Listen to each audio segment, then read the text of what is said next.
اور کیسا اللہ نے بنایا یہ سسٹم کہ آج اربوں کھربوں سال گزر گئے ہیں زمین کو بنے ہوئے، سبزیاں اگتی ہیں، درخت اگتے ہیں، پھل اگتے ہیں، زمین کے نمکیات میں کوئی فرق نہیں آیا۔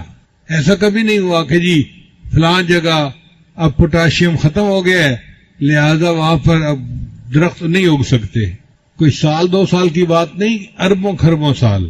سائنس کے حساب سے زمین 15 ارب سال پہلے بنی، تو 15 ارب سال سے اس کے اوپر درخت اگ رہے ہیں، مگر اللہ نے جو کیمیکل ہیں ان کا تناسب ایسے رکھا ہے کہ اس میں آج تک کوئی کمی نہیں۔ کوئی نہیں کہہ سکتا جی کہ نائٹروجن ختم ہو گئی لہذا اب پودے جو ہیں وہ اپنا پھل نہیں دے سکتے یا پودے اپنا پھول نہیں دے سکتے، ایسا ہرگز نہیں ہے۔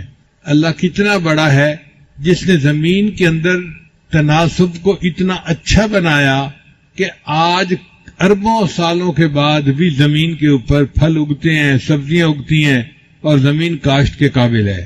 پھر اللہ تعالیٰ نے بارش کا ایک نظام بنایا، سمندر کے اوپر سے پانی بخارات بن کے اڑتا ہے اور بادلوں میں جاتا ہے، اور بادل اس پانی کو لے کر پہاڑوں کے اوپر آتے ہیں، وہاں آ کر بارش برستی ہے۔ پھر وہ پانی پہاڑوں سے نیچے آتا ہے اور میدانی علاقوں میں دریاؤں کی شکل میں بہتا ہوا پھر واپس سمندر میں آ کے گرتا ہے۔ ایسا ایکو سسٹم اللہ نے بنایا ہے کہ جو پانی سمندر سے جاتا ہے لوٹ کے وہی پانی پھر سمندر میں واپس آ جاتا ہے۔ آپ غور کیجئے، اگر اللہ تعالیٰ بارش برساتے کھاری پانی کی اور دریاؤں کا پانی کھاری ہوتا تو فصل کہاں ہوتی، انسان کو کھانے کو کیا ملتا؟ اللہ نے سمندر جو اتنا نمکین ہے اس میں سے پانی اٹھایا جو نمکیات سے پاک تھا، اور پھر میٹھے پانی کی بارش برسائی، اور میٹھے پانی کے دریا اللہ نے پوری زمین سے گزارے اور ہمارے لیے کھانے کا بندوبست کر دیا۔ کسی عارف نے کہا کھیتیاں سرسبز ہیں تیری غذا کے واسطے، کھیتیاں سرسبز ہیں تیری غذا کے واسطے، چاند سورج اور ستارے ہیں ضیاء کے واسطے، بحر و بر شمس و قمر ماء و شما کے واسطے، یہ جہاں تیرے لیے ہے تو خدا کے واسطے۔ اللہ نے یہ جہان ہمارے لیے بنایا اور ہمیں اللہ نے اپنی عبادت کے لیے بنایا۔ تو دیکھیے اللہ تعالیٰ کی تخلیق میں کیا خوبی ہے، کیا حسن ہے کہ اللہ کے فضل سے آج بھی زمین کا پورا نظام اپنی خوبصورتی کے ساتھ۔ پھر قرآن مجید میں اللہ تعالیٰ فرماتے ہیں وَمِن كُلِّ شَيْءٍ خَلَقْنَا زَوْجَيْنِ، ہم نے ہر چیز کے اندر جوڑا جوڑا بنایا ہے۔ یہ چند الفاظ ہیں، اس کے اندر بہت بڑی حقیقت ہے۔ اللہ فرماتے ہیں ہم نے ہر چیز میں جوڑا جوڑا بنایا، زمین اور آسمان جوڑا، مرد اور عورت جوڑا، نر اور مادہ کا جوڑا، دن اور رات کا جوڑا، ہر چیز میں آپ دیکھیں گے جوڑا جوڑا نظر آئے گا، حتیٰ کہ دنیا اور آخرت جوڑا۔ اور سائنس نے یہ تسلیم کیا کہ اگر دنیا میں میٹر ہے تو اینٹی میٹر بھی ہے، تو میٹر اور اینٹی میٹر یہ بھی جوڑا بن گیا۔ آپ اس کے اوپر پی ایچ ڈی کر سکتے ہیں کہ پوری دنیا میں جو چیز آپ پائیں گے اس کا جوڑا ضرور موجود ہوگا۔ یہ 1400 سال پہلے قرآن مجید نے فرما دیا اور وہ بات آج بھی سچ ثابت ہو رہی ہے۔ اگر اور بڑھائیں تو دیکھیں پوری دنیا میں جتنے ریئیکشن ہو رہے ہیں کیمیکل کے وہ سب جوڑے جوڑے پر ہو رہے ہیں۔ ایک آئن پازیٹیو ہوتا ہے، ایک نیگیٹو ہوتا ہے، آپس میں ایک دوسرے کے ساتھ بانڈ بنا لیتے ہیں اور کیمیکل ریئیکشن ہو جاتا ہے۔ پھر اگر انڈسٹری کی طرف آئیں تو مشینوں کی ایک زبان ہوتی ہے جس کو مشین لینگویج کہتے ہیں، وہ مشین لینگویج بھی 0 اور 1 کے ڈیجٹ پہ چلتی ہے، تو 0 اور 1 جوڑا بنتا ہے۔ اس جوڑے کے ساتھ پوری دنیا کے اندر کمیونیکیشن ہو رہی ہے، حتیٰ کہ جو چاند پہ لوگ جا رہے ہیں وہ زمین والوں کے ساتھ جب رابطہ کرتے ہیں تو اسی مشین لینگویج پر ایک دوسرے سے گفتگو ہو رہی ہوتی ہے، اس میں بھی دیکھو جوڑا جوڑا۔ پھر اللہ تعالیٰ قرآن مجید میں فرماتے ہیں وَجَعَلْنَا مِنَ الْمَاءِ كُلَّ شَيْءٍ حَيٍّ، ہم نے پانی سے ہر چیز کو زندگی بخشی، یعنی جو چیز بھی دنیا میں زندہ ہے وہ پانی کی وجہ سے ہے۔ اور اب تو سائنس بھی تسلیم کرتی ہے کہ پانی سے زندگی کا آغاز ہوا اور پھر یہ سلسلہ آگے چلتا رہا۔ پچھلے دنوں ایک مشن مریخ کے اوپر بھیجا گیا تو دنیا کے مختلف ملک کے سائنسدان اکٹھے ہوئے کہ ہمیں کیسے پتہ چلے کہ مریخ کے اوپر زندگی ہے یا نہیں ہے۔ تو انہوں نے کہا اس کے لیے کوئی ہمارے پاس کرائیٹیریا ہونا چاہیے۔ کیا کرائیٹیریا ہونا چاہیے؟ انہوں نے مل کے متفقہ فیصلہ کیا اگر مریخ کے اوپر پانی موجود ہے تو زندگی یقیناً ہوگی، اگر پانی موجود نہیں تو زندگی نہیں ہو سکتی۔ جو بات 1400 سال پہلے بتائی گئی آج کی سائنس کی دنیا بھی تسلیم کر رہی ہے۔ قرآن مجید نے کہہ دیا وَجَعَلْنَا مِنَ الْمَاءِ كُلَّ شَيْءٍ حَيٍّ، ہم نے ہر چیز کو پانی سے زندگی عطا فرمائی ہے۔ قرآن مجید میں ایک جگہ پر اللہ تعالیٰ کافروں کے دل کی ظلمت کا بیان کرتے ہیں کہ کافروں کے دل میں اس طرح اندھیرا ہے جیسے سمندر میں اندھیرا ہوتا ہے۔ جب سمندر میں ہائی ٹائیڈ ہو، مد و جزر بہت زیادہ ہو اور اوپر بادل ہو تو سمندر کے اندر اس وقت ویزیبلٹی زیرو ہوتی ہے۔ اتنا گھپ اندھیرا کبھی نہیں دیکھا گیا۔ عام حالات میں کوئی بندہ سمندر میں ڈائیو کرے تو اس کو 2-4 میٹر نیچے جا کے روشنی محسوس ہوگی، لیکن جب مد و جزر ہو اور اس کے اوپر بادل آئے ہوئے ہوں تو پھر روشنی پینیٹریٹ نہیں کر سکتی اور بالکل گھپ اندھیرا ہوتا ہے۔ ایک عرب ملاح تھا جہاز کا، اس کا ایک دوست بن گیا، فرانس کا آدمی تھا۔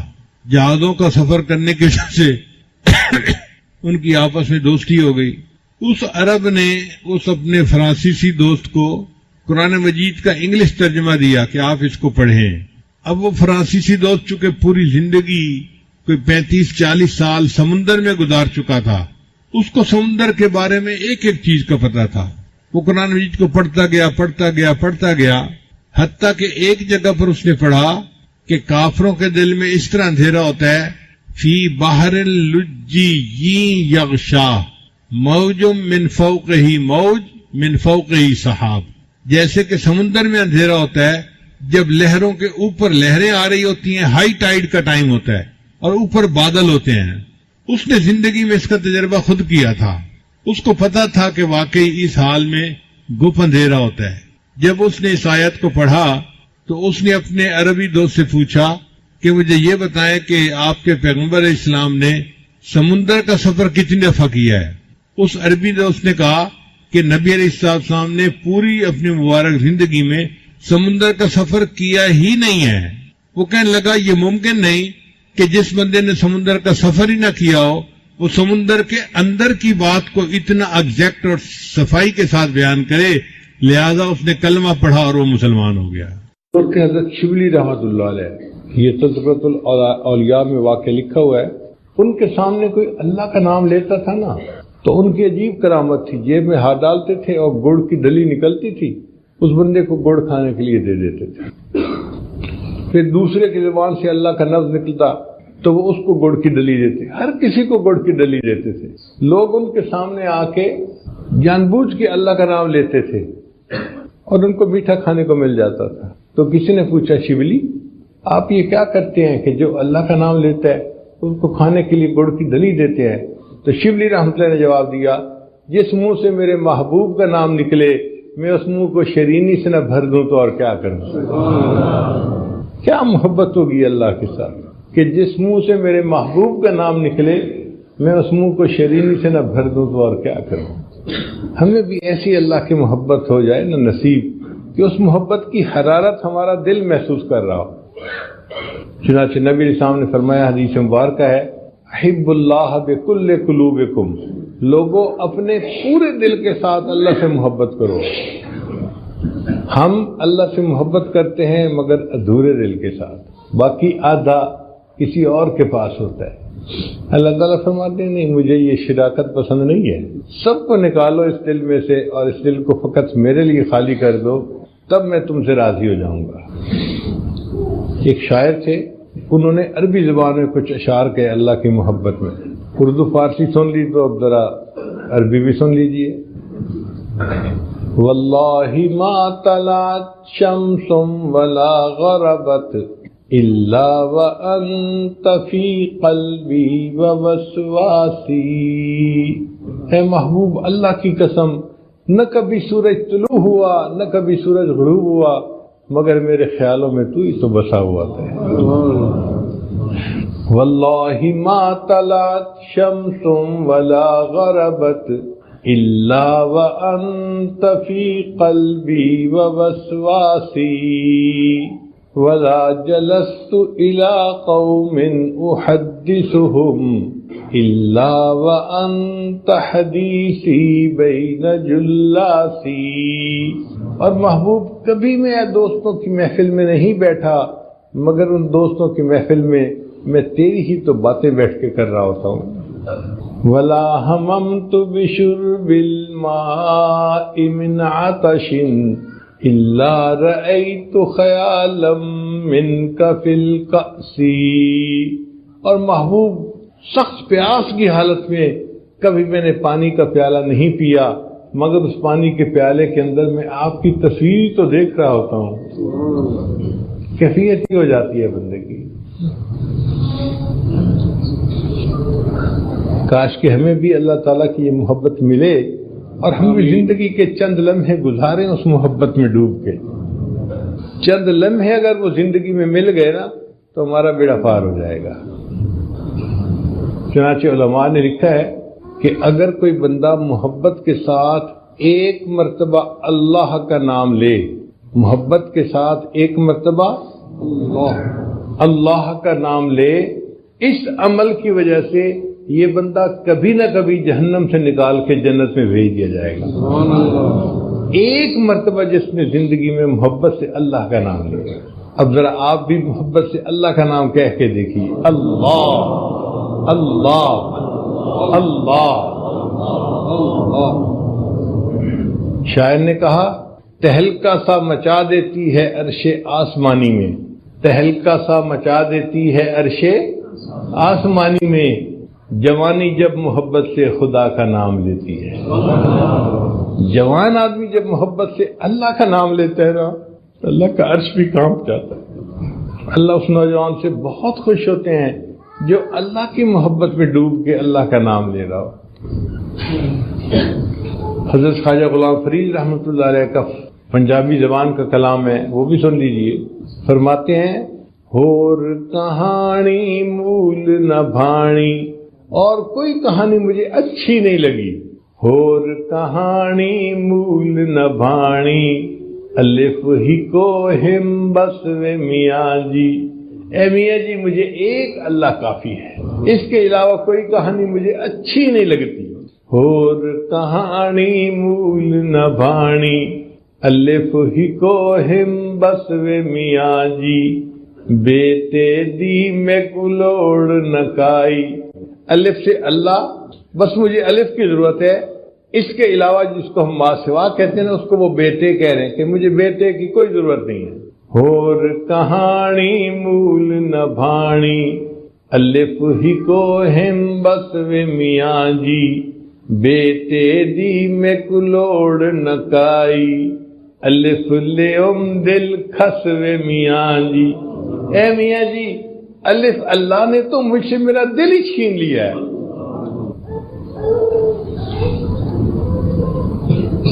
عشقوں مول فرید نہ پھر سوں، اے غلام فرید میں اللہ کے عشق سے پیچھے نہیں ہٹوں گا، کوئی مجھے کہہ دے کہ تم چھوڑ دو اس کو تو میں نہیں چھوڑوں گا۔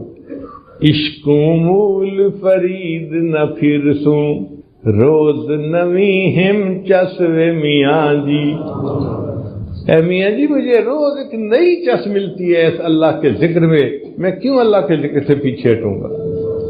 تو ہمیں بھی اللہ تعالیٰ اپنی ایسی محبت عطا فرمائے۔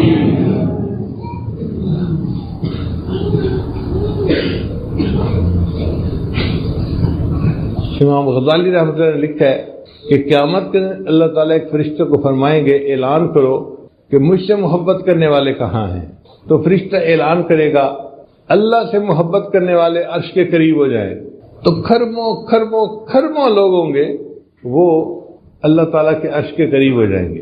فرشتہ پوچھے گا بھئی تم اللہ سے محبت کرنے والے ہو، اس کی دلیل کیا ہے؟ وہ کہیں گے کہ ہم تو دنیا میں اللہ کی محبت میں زندگی گزارتے تھے، ہم جماعت میں وقت لگاتے تھے، ہم ذکر مراقبے کرتے تھے، ہم تو ختم نبوت کے لیے کام کرتے تھے، ہم تو فلاں کے لیے زندگی گزارتے تھے، پوری زندگی ہم نے اس لیے گزار دی، تو ہم تو اللہ سے محبت کرنے والے ہیں، اس لیے رات کے آخری پہر میں ہم اٹھ کے تہجد پڑھتے تھے اور اللہ کے سامنے دامن پھیلا کے بیٹھتے تھے، ایک ایک سنت پر محبت کے ساتھ عمل کرتے تھے۔ میں نے اپنے بیٹے کو حافظ بنایا، ایک بیٹے کو عالم بنایا، بیٹی کو عالمہ فاضلہ بنایا، پوری اولاد کو دین میں نے پڑھنے کے لیے لگا دیا۔ یہ میری اللہ سے محبت کی دلیل ہے۔ تو جب وہ یہ کہیں گے تو فرشتوں کو اللہ فرمائیں گے میرے فرشتوں یہ سچ کہہ رہے ہیں کہ انہوں نے اپنا سب کچھ دین کے لیے لگا دیا، اور یہ میرے محبوب میرے انتظار میں، میرے دید کی انتظار میں یہ زندگی گزار کے آئے۔ اب ان کو کہہ دو کہ مجھے ان سے حساب لیتے ہوئے حیا آتی ہے، یہ جاؤ دنیا سے، یہ جنت میں بلا حساب داخل ہو جائیں۔ تو جو اللہ سے محبت کرنے والے ہوں گے اللہ ان سے حساب کتاب نہیں لیں گے۔ بلے شاہ رحمۃ اللہ کا ایک شعر سنیے، عجیب کلام کیا ہے انہوں نے، فرماتے ہیں کورے کاغذ کتاب نہ ہوں دے، اگر میں خالی کاغذوں کو جلد باندھ کے کتاب بنا دوں تو اس کو کتاب تو نہیں کہیں گے، اس پر تو ایک لفظ بھی نہیں لکھا ہوا۔ تو کورے کاغذ کتاب نہ ہوں دے تے سارے پھول گلاب نہ ہوں دے۔ سارے پھول گلاب کے نہیں ہوتے، کوئی کوئی پھول گلاب کا ہوتا ہے۔ کورے کاغذ کتاب نہ ہوں دے تے سارے پھول گلاب نہ ہوں دے، تے جے کر یاری لائیے بلیا تے یارہ نال حساب نہ ہوں دے۔ اور اگر یاری لگائے تو بلے شاہ یاروں سے پھر حساب نہیں کیا جاتا۔ جو اللہ سے دنیا میں یاری لگائے گا، بزرگ وہ تھے جو اللہ سے محبت کرنے والے تھے۔ آج دیکھو اللہ نے ان کا نام بھی جو ہے نا وہ سلامت رکھا ہوا ہے اور ان کا کام بھی سلامت رکھا ہوا ہے۔ ہم نے کتابوں میں پڑھا کہ حضرت لاہوری رحمۃ اللہ علیہ کثیر البکا تھے۔ کثیر البکا کا مطلب اللہ کا خوف غالب رہتا تھا اور بڑا جلدی آنکھوں سے آنسو آ جاتے تھے، بہت جلدی رو پڑتے تھے، تو کثیر البکا تھے۔ تو کتابوں میں پڑھا کہ خواب میں کسی کو نظر آئے اور اس کو بتایا کہ جب میری اللہ کے سامنے پیشی ہوئی تو اللہ نے مجھے فرمایا احمد علی تم اتنا کیوں روتے تھے؟ احمد علی تم اتنا کیوں روتے تھے؟ تو حضرت فرمان لگے کہ میں تو اور رونے لگ گیا کہ میں نے سوچا من نوقش فی الحساب فقد عذبا، جس سے سوال جواب شروع ہو گیا وہ تو پھنس گیا، اور مجھ سے پوچھنا شروع ہو گئے کہ تو کیوں روتا تھا، تو میں اور رو پڑا۔ تو اللہ نے فرمایا احمد علی تم آج بھی رو رہے ہو، آج تو تمہارے انعام کا دن ہے، ہم نے تمہاری بھی بخشش کر دی، اور جس قبرستان میں تمہیں دفن کیا گیا قبرستان کے سارے موتا کی بخشش کر دی۔ تو اللہ سے محبت کرنے والا بندہ جس قبرستان میں دفن ہو جائے قبرستان کے تمام مردوں کی بخشش کا ذریعہ بن جاتا ہے۔ چند اور اللہ کی نشانیاں دیکھیے۔ مرغابی سردیوں کے موسم میں ایک ملک سے دوسرے ملک کا سفر کرتی ہے اپنی غذا کی خاطر۔ چنانچہ ایک مرغابی کا چھوٹا سا پرندہ ہے جس کا وزن 400 گرام ہوتا ہے۔ 400 گرام کا مطلب آدھا کلو بھی نہیں ہے، چھوٹا سا پرندہ کبوتر جیسا۔ وہ امریکہ میں الاسکا ایک جگہ ہے برفانی، وہاں سے وہ اڑتا ہے اور نیوزی لینڈ جاتا ہے، اور درمیان میں سمندر ہوتا ہے۔ وہ سمندر کے اندر زمین پہ اتر نہیں سکتا، پانی ہے، لہذا وہ جو اڑان بھرتا ہے تو 9 دن 9 رات مسلسل وہ اڑتا رہتا ہے۔ اب آپ غور کیجئے کہ چھوٹا سا پرندہ ہے، 9 دن 9 رات اڑتا ہے، نہ کھاتا ہے نہ پیتا ہے، نہ آرام کرتا ہے نہ نیند کرتا ہے، اور بغیر کسی آرام نیند کے کھائے پیے کے وہ 9 دن 9 رات میں 12,000 کلومیٹر کا سفر کر کے اپنی منزل پہ پہنچتا ہے۔ اس پرندے کو کس نے اتنا سفر طے کرنے کی قوت عطا فرمائی؟ اللہ نے عطا فرمائی۔ چنانچہ گدھ ایک پرندہ ہے، تو افریقہ میں ایک گدھ پائی جاتی ہے، اس کا نام ہے روفیل گریفن۔ یہ گدھ اڑتی ہے اور 37,000 فٹ کی بلندی پہ جاتی ہے، 37,000 فٹ کی بلندی پہ چلی جاتی ہے۔ وہاں پہ سرد ہوا کی لہریں ہوتی ہیں، یہ ان لہروں کے درمیان اپنا سفر کرتی ہے اور اپنی منزل پہ پہنچ جاتی ہے۔ وہاں پہ ٹیمپریچر -50 ڈگری سینٹی گریڈ ہوتا ہے، 0 پہ تو برف جمتی ہے، تو -50 ڈگری سینٹی گریڈ پہ تو پتہ نہیں کیا کچھ جم جائے۔ یہ اس ٹیمپریچر پہ جا کے پھر اپنے سفر کرتی ہے، اور اتنی بلندی پہ آکسیجن 10% رہ جاتی ہے۔ جو لوگ پہاڑوں پہ چڑھتے ہیں، وہ 15-20 ہزار فٹ کی بلندی پہ جاتے ہیں، تو آکسیجن وہاں پہ 10% رہ جاتی ہے، 100 میں سے 10%، تو ان کو سلنڈر اپنے ساتھ لے کے جانے پڑتے ہیں۔ وہ اوپر جا کے سانس سلنڈر سے لیتے ہیں، اگر سلنڈر سے سانس نہ لیں تو دم گھٹ کے مر جائیں وہ۔ آپ بتائیے اگر 15-20 ہزار کی بلندی پہ ان کو آکسیجن کی ضرورت پڑتی ہے، تو اس گدھ پرندے کو 37,000 فٹ کی بلندی پہ کون آکسیجن پہنچا رہا ہے؟ اور اس تھوڑے آکسیجن کے ساتھ یہ کمفرٹیبلی اڑتا ہے اور ہزاروں میل کا سفر کر کے اپنی منزل پہ پہنچتا ہے۔ جاپان کے قریب ایک کھائی ہے، یعنی سمندر عام طور پہ تو چند کلومیٹر گہرا ہوتا ہے، لیکن وہ کھائی زیادہ کھڈا جیسے ہوتا ہے نا، گڑھا بن جاتا ہے، ایسے گڑھا بن گیا ہوا ہے، اس کا نام ہے ماریانا کھائی۔ وہ ماریانا کھائی اتنی بڑی ہے کہ اگر ماؤنٹ ایوریسٹ پر جو پہاڑ ہے دنیا کا سب سے اونچا، اس کو اس کھائی کے اندر ڈالا جائے نا تو وہ ڈوب جائے، اور اس کی چوٹی کے اوپر 2 کلومیٹر پھر پانی باقی رہے۔ اتنی گہری کھائی کہ ماؤنٹ ایوریسٹ پہاڑ پورا کا پورا اس کھائی کے اندر ڈوب جائے گا، اور اس کی چوٹی کے اوپر بھی 2 کلومیٹر پانی رہے گا۔ یہ کس نے بنائی؟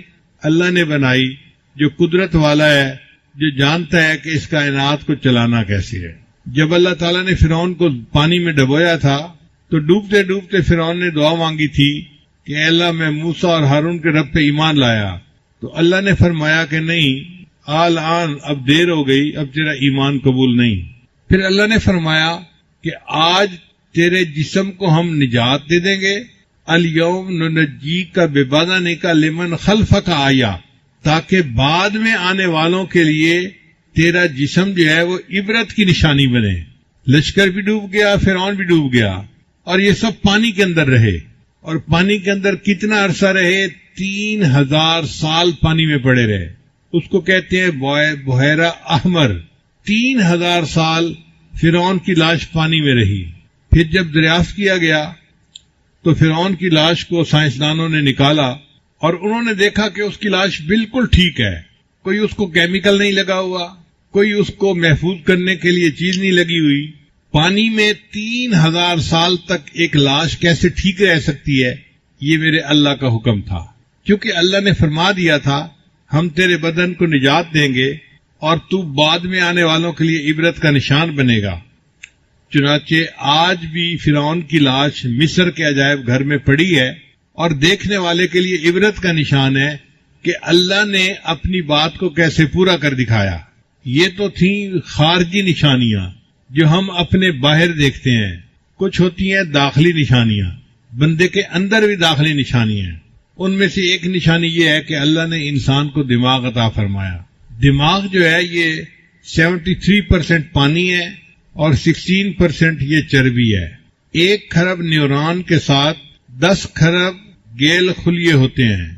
یہ جو نیورون ہیں یہ انفارمیشن پاس آن کرتے ہیں، اور جو دوسرے خلیے ہیں وہ انفارمیشن کو پروسیس کرتے ہیں۔ کتنا انفارمیشن کو پروسیس کرتے ہیں؟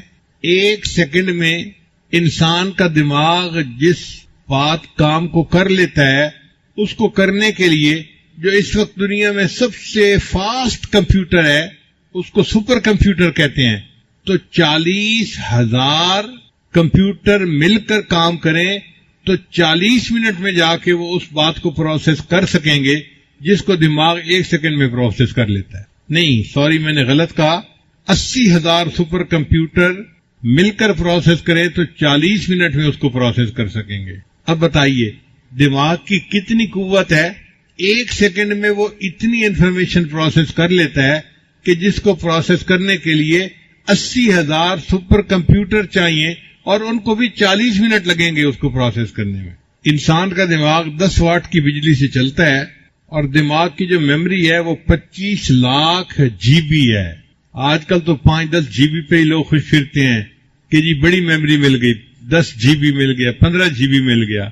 دماغ کی میموری 25 لاکھ جی بی ہے جو اللہ نے بنایا ہے۔ تو یہ دماغ اللہ کی نشانیوں میں سے ایک نشانی ہے۔ جتنا ہم اس پر غور کرتے ہیں ہمارا دل گواہی دیتا ہے کہ واقعی ایسے دماغ کو بنانے والا اللہ خود کتنا عقل مند ہوگا، وہ خود کتنی صفات کا حامل ہوگا۔ پھر اس کے بعد انسان کی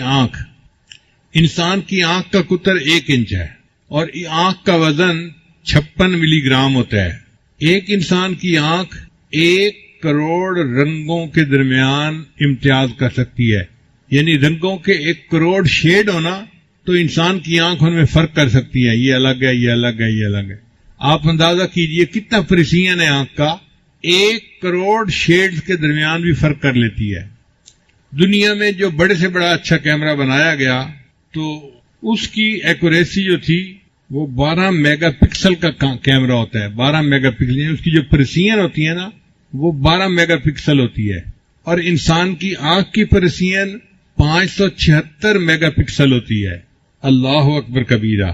ایک آنکھ میں 20 کروڑ سے زیادہ کام کرنے والے حصے ہوتے ہیں.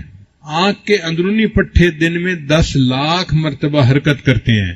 ہمیں تو پتہ نہیں چلتا، لیکن ہماری آنکھ کبھی ادھر دیکھ رہی ہوتی ہے، کبھی ادھر، کبھی اوپر، کبھی نیچے، تو آنکھ ہل رہی ہوتی ہے. تو سائنسدانوں نے کہا کہ آنکھ کے اندر کے جو پٹھے ہیں وہ ایک دن میں 10 لاکھ مرتبہ حرکت کرتے ہیں. اور آنکھ تھکتی نہیں ہے کہ جی اب میری آنکھ تھک گئی ہے میں بند کر کے پڑا ہوا ہوں. اتنی حرکت کرنے کے باوجود بھی آنکھ جو ہے وہ اپنی حرکت کے لیے موجود ہوتی ہے، فریش ہوتی ہے. انسان کی انگلی کے جو نشانات ہیں نا ان میں 40 کریکٹر ہیں جن سے بندے کو پہچانا جاتا ہے. یہ اس بندے کی انگلی ہے، یہ اس بندے کی. 40 کریکٹر ہیں.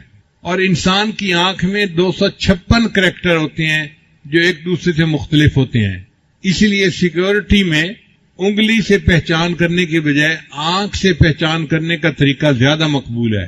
آج کل بیرون ملک کا جب سفر کیا جاتا ہے نا تو کئی جگہوں پہ تو انگلی کا نشان لیتے ہیں اور کئی جگہوں پہ آنکھ کا فوٹو لیتے ہیں. تو بندہ حیران ہوتا ہے جی آنکھ کا فوٹو کیا لیں گے. آنکھ میں 256 کریکٹر ہوتے ہیں جس کی وجہ سے ایک بندے کی آنکھ کو دوسرے کی آنکھ سے پہچاننا بہت آسان ہوتا ہے. ایک لمحے میں پہچان ہو جاتی ہے یہ بندہ اور ہے اور یہ بندہ اور ہے. پھر انسان کے آنکھ کے درمیان میں ایک چیز ہے جس کو کورنیا کہتے ہیں، اس کو خون نہیں ملتا. پورے جسم کی ہر چیز کو خون ملتا ہے، اس کو خون کی ضرورت نہیں ہوتی، مگر اس کو فکس کرنے کا طریقہ آج تک انسان نہیں جان سکا.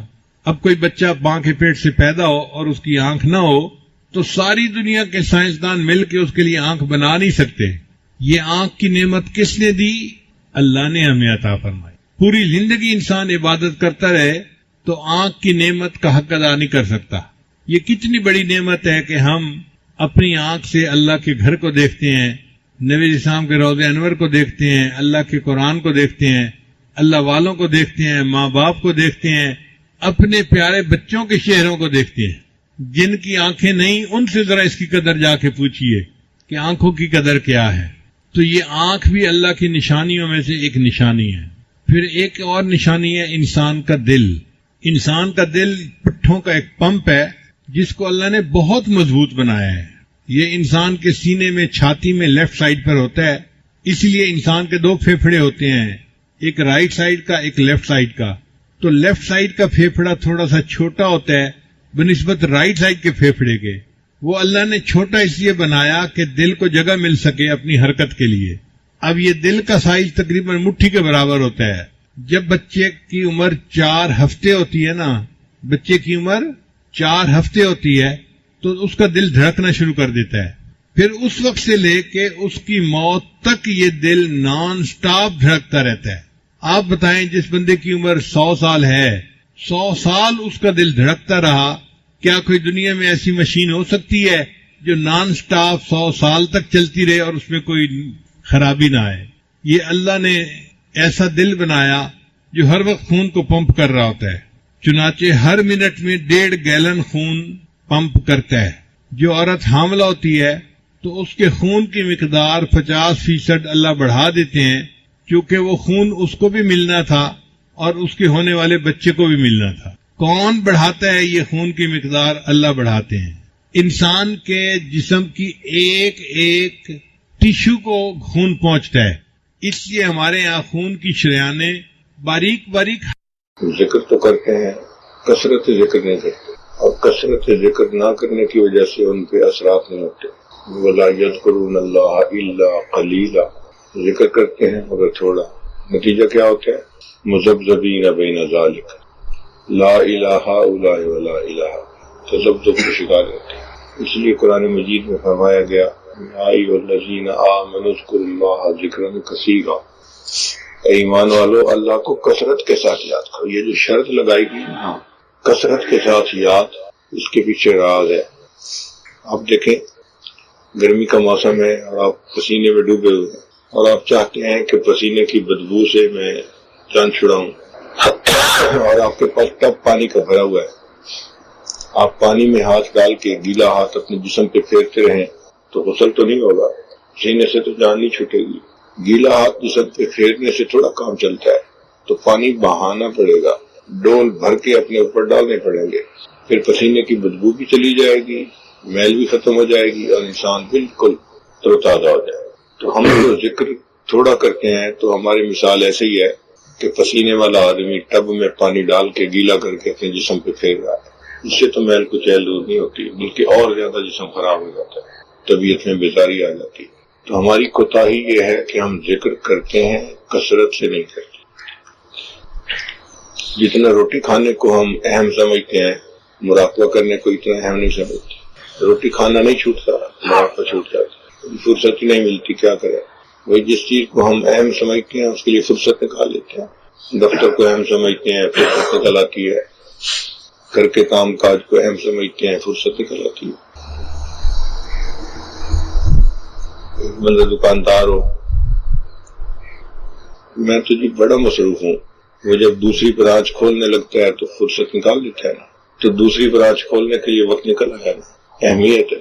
جب ذکر کی اہمیت ہوگی تو وقت نکل آئے گا، وقت ہی وقت ہوگا. یہ فضول بہانے ہیں کہ جی فرصت نہیں ہے، کام بہت ہے. جو اصل کرنے کا کام ہے اس کے لیے وقت نہیں تو پھر کیا کریں گے؟ تو ذکر کو کثرت سے کرنا چاہیے. اس کا مطلب صرف یہ نہیں ہے کہ آپ آدھا گھنٹہ مراقبہ کر لیں، پونا گھنٹہ مراقبہ کر لیں. نہیں، مراقبہ بھی کرنا ہے اور مراقبے کے ساتھ چلتے پھرتے بھی اللہ کی طرف متوجہ رہنا ہے. اب اس میں کیا رکاوٹ ہے؟ ہر وقت دل کا دھیان اللہ کی طرف رکھنا، اس میں کیا رکاوٹ ہے؟ سوائے شیطانیت کے یا نفسانیت کے کوئی رکاوٹ نہیں. بوڑھا بھی توجہ رکھ سکتا ہے، جوان بھی رکھ سکتا ہے، مرد بھی رکھ سکتا ہے، عورت بھی رکھ سکتی ہے، صحت مند بھی رکھ سکتا ہے، بیمار بھی رکھ سکتا ہے. اس میں کیا بہانہ ہے ہی نہیں کوئی کہ جی فرصت نہیں ملتی. آپ بتائیں مجنوں سے اگر کوئی پوچھے کہ جی لیلا کو یاد کرتے ہیں تو آگے سے جواب دے گا کہ فرصت نہیں ملتی. بھئی مجنوں کیسا؟ لیلا کو یاد نہیں کرتے تو پھر کرتے ہی کیا ہو؟ ہم اللہ کو یاد نہیں کرتے پھر کرتے ہی کیا ہے؟ اس لیے ذکر کی بڑی اہمیت ہے. کثرت ذکر کریں گے تو اس کے اثرات نصیب ہوں گے. ذکر کے چند فوائد ہیں. ایک فائدہ تو یہ ہے کہ وساوس سے چھٹکارا ہو جاتا ہے. حضرت شیخ الحدیث رحمۃ اللہ نے لکھا ہے کہ شیطان انسان کے پشت کی طرف بیٹھا ہوتا ہے اور اپنی سونڈ کو بندے کے دل کی طرف رکھتا ہے. بندے کا دل ذکر کر رہا ہو تو پیچھے ہٹا رہتا ہے اور جیسے ہی غافل ہو تو انجیکشن لگا کے وساوس ڈالنے شروع کر دیتا ہے. تو ذکر سے شیطانی نفسانی وساوس سے جان چھوٹ جاتی ہے. قرآن پاک میں اللہ فرماتے ہیں ان الذین اتقوا اذا مسهم طائف من الشیطان تذکروا فاذا هم مبصرون. تو ذکر سے شیطانی وساوس سے جان چھوٹ جاتی ہے. شیطانی وساوس تب زیادہ ہوتے ہیں جب غفلت ہوتی ہے. تو ذکر کی کثرت کریں گے تو وساوس سے جان چھوٹ جائے. ایک فائدہ. اور دوسرا فائدہ کہ ذکر سے انسان کے دل میں ذات کی محبت پیدا ہوتی ہے. ذکر سے انسان کے دل میں ذات کی محبت پیدا ہوتی ہے. کسی چیز کا ذکر آپ کثرت سے کرنا شروع کر دیں اس کی محبت دل میں آ جاتی ہے. یہ شریعت کا حسن ہے کہ شریعت نے حکم دیا کوئی عورت اپنے خامند کے سامنے غیر عورت کا تذکرہ نہ کرے. ہو سکتا ہے اس کے دل میں کوئی بات بیٹھ جائے اور اس مرد کے دل میں اس عورت کی طرف میلان پیدا ہو جائے. تو دیکھو ذکر سے محبت آئی نا دل میں، اس لیے تو منع کیا گیا. تو جب انسان اللہ کا ذکر کثرت سے کرتا ہے تو اللہ کی محبت دل میں آتی ہے اور یہ محبت مطلوب ہے. اللہ فرماتے ہیں والذین آمنوا اشد حبا للہ کہ ایمان والوں کو اللہ سے شدید محبت ہوتی ہے. دیکھیں آپ پینے کے لیے پانی مانگتے ہیں اور بیوی جب پڑے ہوئے میں سے پانی نکال کے دیتی ہے، آپ کہتے ہیں گرم پانی لیا، تو برف والا ٹھنڈا پانی چاہیے پینے کے لیے. سردی کے موسم میں وضو کرنا چاہتے ہیں اور بیوی وہی روم ٹیمپریچر کا پانی دیتے ہیں، آپ کہتے ہیں ٹھنڈا پانی دیا، اس کا مطلب اب مجھے نیم گرم چاہیے تھا۔ اور آپ چائے کے لیے پانی مانگتے ہیں کہ پانی لائیں، چائے بنانی ہے کپ میں، وہ وضو والے نیم گرم پانی لے آتی ہے، آپ کہتے ہیں کیا ٹھنڈا پانی لے آئیے، اب آپ کو ابلتا ہوا پانی چاہیے۔ تو پانی گرم ہونے کے درجات ہیں، روم ٹیمپریچر کو بھی گرم کہتے ہیں، وضو کے پانی کو بھی گرم کہتے ہیں، اور ابلتے ہوئے پانی کو بھی گرم کہتے ہیں، مگر گرمی میں فرق ہے۔ یہ جو ابلتا ہوا ٹیمپریچر ہے نا، یہ اشد گرم ہے۔ جس نے کلمہ پڑھا اس کے دل میں اللہ کی محبت ہے، لیکن روم ٹیمپریچر والی محبت ہے۔ اگر یہ ذکر کے راستے پہ لگ گیا، دین کے راستے پہ آ گیا، تو اب اس کے دل میں وضو والے پانی کی طرح گرمی بڑھ گئی تھوڑی سی۔ اور اگر اس نے ذکر اذکار زیادہ کرنے شروع کر دیے، پھر ابلتے ہوئے پانی کی طرح محبت ہوگی، لیکن ایسی کہ انسان کو کھچاوٹ والی محبت نصیب ہو جائے گی۔ اللہ کی محبت جب ہوتی ہے تو محبوب سے ملنے کو دل چاہتا ہے، اس سے باتیں کرنے کو دل چاہتا ہے، اس کے ساتھ وقت گزارنے کو دل چاہتا ہے، اور پھر سالک جو ہے اعمال میں لگ جاتا ہے۔ کیونکہ نماز پڑھنا ایسے ہی ہے جیسے اللہ سے ہم کلامی کرنا۔ نمازی اللہ سے ہم کلامی کر رہا ہوتا ہے، جب کہتا ہے الحمدللہ رب العالمین، اللہ فرماتے ہیں حمدنی عبدی، میرے بندے نے میری حمد بیان کی۔ ہم کلامی ہوئی نا۔ محبت کرنے والے حضرات اپنے محبوب کو بار بار فون کرتے ہیں، ہم کلامی چاہیے، آج بات ہی نہیں، میں صرف آواز سننا چاہتا تھا۔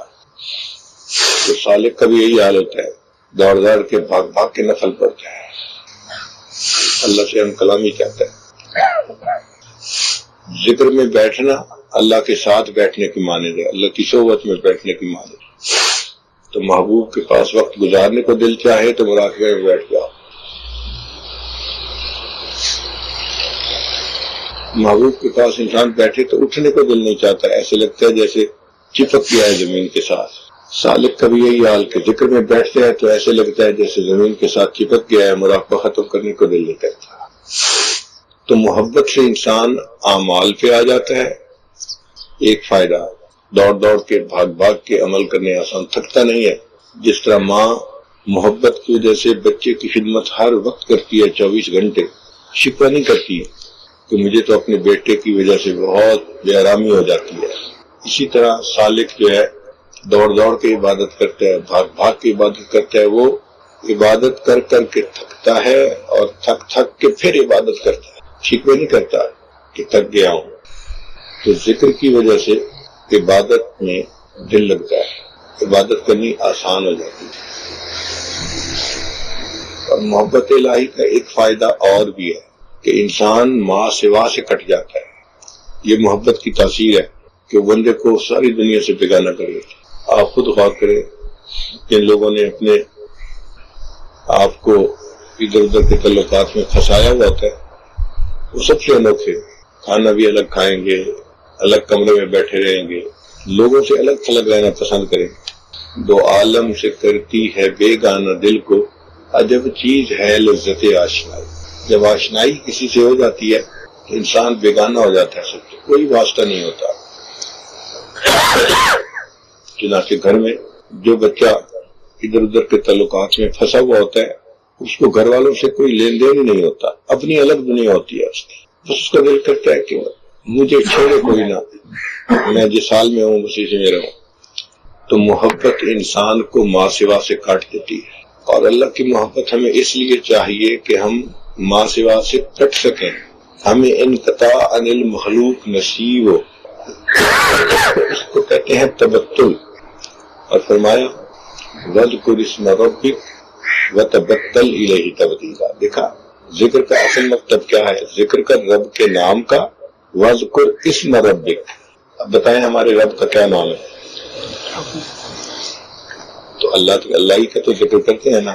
اللہ فرماتے ہیں کہ رب کے نام کا ذکر کرو اور تبتل اختیار کرو، تو اللہ تعالیٰ کے نام کی یہ برکت ہے، وہ ماں سوا سے کاٹ دیتا ہے، سب تمنائیں ختم ہو جاتی ہیں۔ ہر تمنا دل سے رخصت ہو گئی، اب تو آجا، اب تو خلوت ہو گئی۔